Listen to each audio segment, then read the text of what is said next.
Hello, everybody. How are you today? It's so good to see you. So good to be here.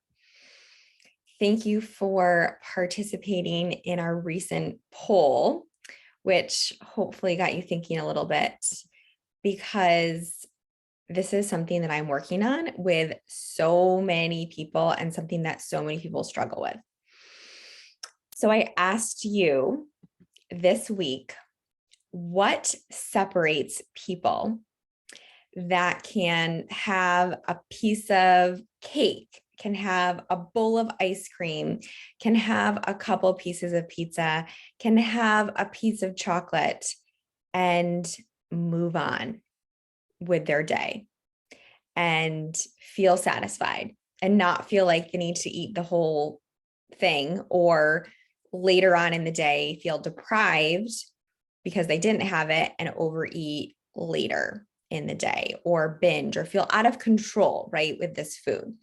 And I'm going to share with you today the top 3 things that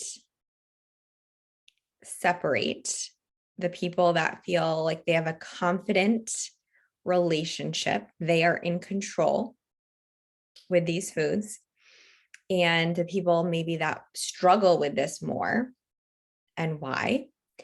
And the reason I'm telling you this, because I want you to know that there is a better way. There is a way that we can have these foods in our lives in a way that feels good and feels nourishing and feels satisfying and doesn't feel out of control, or like these foods are controlling us and like we're in a snowstorm and we can't see clearly and we're in a fog and all we can think about is these foods that are controlling us. This can be very layered from a lot of past beliefs and conditioning and habits, for sure. But the number one reason why most people feel out of control with certain foods is because they are not getting enough nutrients and or calories. Oftentimes, especially when trying to lose weight, we recognize we need to be in a calorie deficit. We need to consume less calories than we're expending. And so we take it to the extremes and we eliminate things that we feel like we are out of control with, or that we overeat so we can eat less and less. The problem is, though, we feel hungry all the time. Our body's constantly giving us these signals that needs are not being met. Fatigue, headaches, nausea, lightheaded, irritable, hunger, cravings, digestive issues, just to name a few of these symptoms. And this is really our body saying, knock, knock. I'm not getting something that I need. And I'm telling you through these symptoms that are not normal. And I need to have a certain need met or addressed.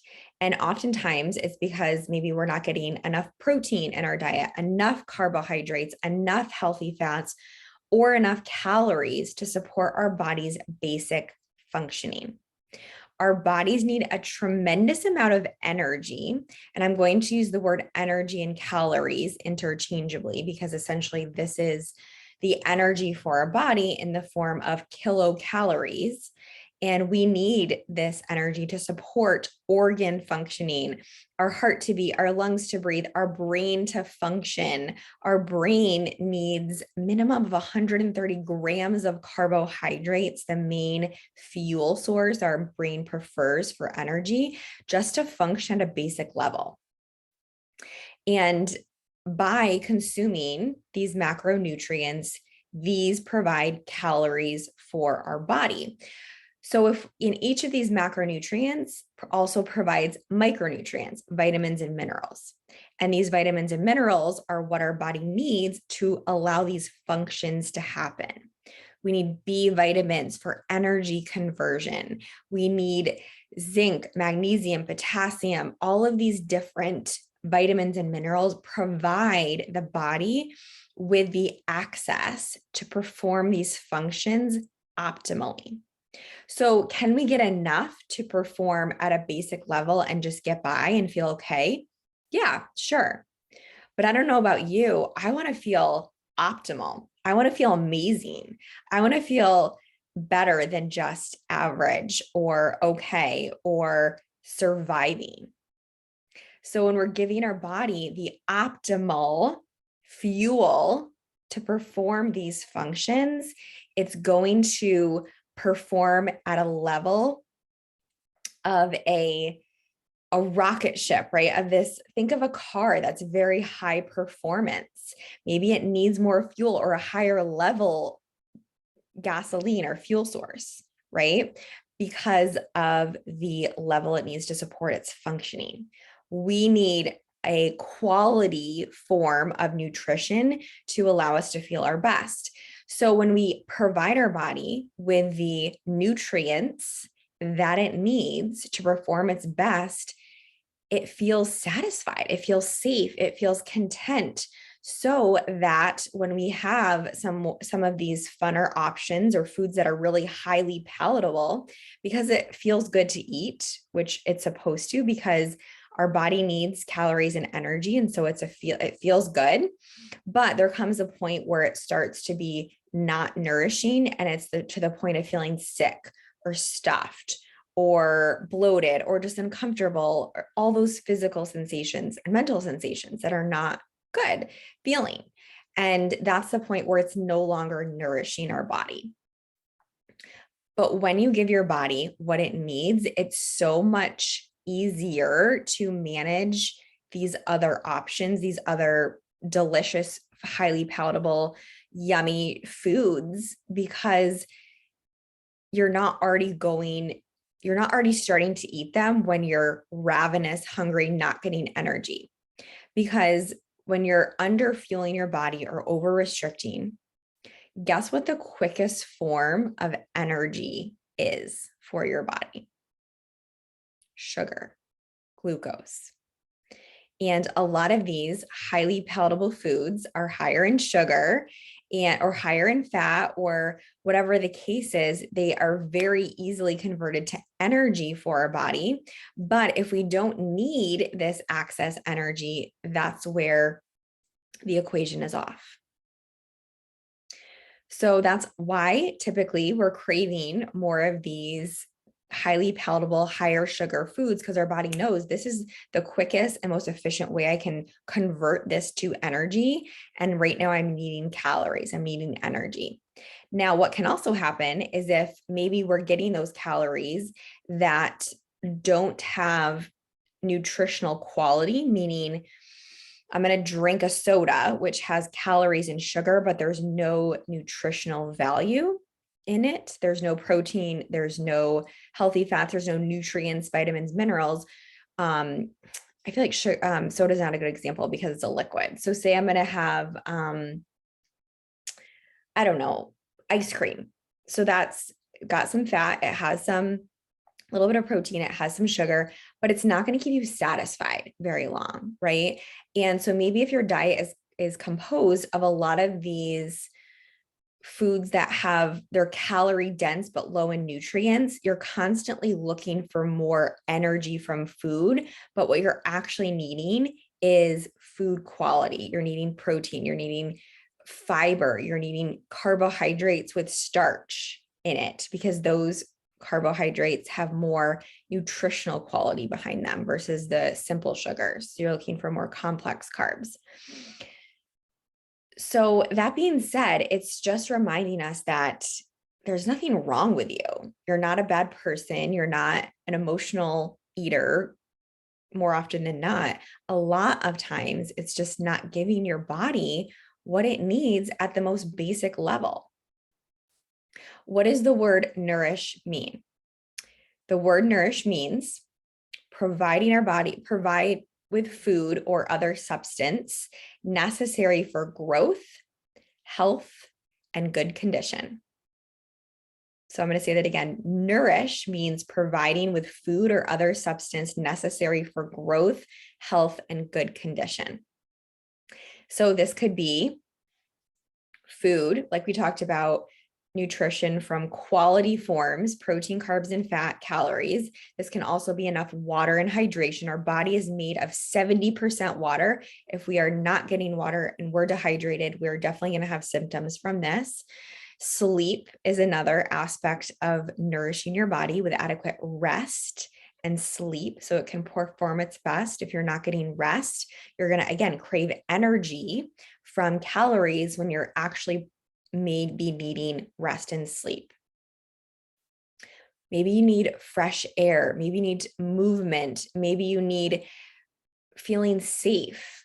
So if these basic needs are not being met, our body is seeking these forms of our basic level needs being met in other symptoms, in other ways. So when we start just being more curious and more aware, which is the first piece I'm working on with every single person in my world, is gaining awareness, recognizing our habits, recognizing what our nutrition is looking like on a day-to-day basis. Where is it lacking? Where is it adequate? What things are we doing really well? And what things could we modify better to support ourselves to function at our best? I mean, how empowering is that, though, to recognize there's so many things I can do. And a lot of times it's the most basic things. And when I do those things, I'm able to make better decisions because my brain is functioning optimally, right? Because at the end of the day, when we're tired and we're also hungry and we're irritable and we haven't given our body adequate fuel, you're almost setting yourself up to feel out of control with those foods. Because at that point, willpower doesn't exist. It's a biological level that your body is saying, I need energy. I need maybe just space for myself, right? I'm not getting basic needs met. So I'm going to react. I'm going to be irritable. I'm going to be impatient with my family. I'm going to be not how I want to show up for my life. So that is the number one reason. Being adequately nourished is really going to help manage these out of control feelings. Number two is focusing. The people that are most successful at feeling in control of these foods, they focus on how they want to feel versus wanting just to lose weight or what the scale says. So when they're in a situation and there's all these delicious food options, they're coming from a place of, how do I want to feel? Like, how do I really want to feel tomorrow morning if I have a second piece of cake, or if I have a third piece of pizza, or if I have a half a bag of chocolate?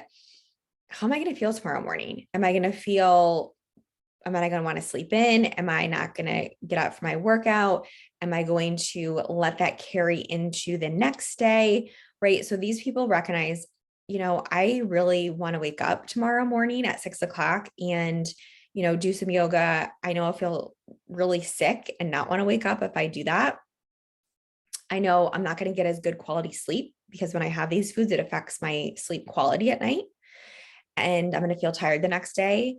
And I know if I just have a couple pieces, I'll drink some water, I'll connect with these people or do something different that I'm eating.